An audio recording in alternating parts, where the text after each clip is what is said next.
Сәлем достар, бүгін сіздермен ноқат қосылған сорпа дайындайтын боламыз. Нут деп айтады орысшасында. Ең алдымен біз ноқатты бір күн бұрын жылы суға салып, жібітіп қойған болуымыз керек. Не болмаса 4-5 сағат бұрын.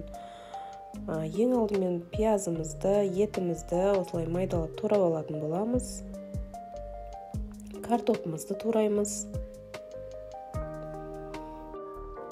Сәбізді осылай үлкендеу етіп тураймыз, болгар бұрышын турап аламыз. Қызанағымызды турап аламыз. Қазанымызды қыздырып, майды құйып, бәрін бір шеттен қуыратын боламыз. Бірінші етімізді саламыз, қызарғанша қуырып, оның үстіне пиязды салып қуырамыз. Ол да қызарып шыққаннан кейін барып, қызанақты, сәбіз, болгар бұрыштарын салатын боламыз.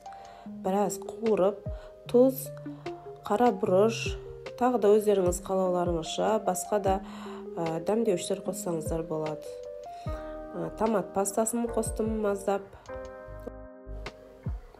Сосын картопымызды салып, тағы да біраз қуырамыз.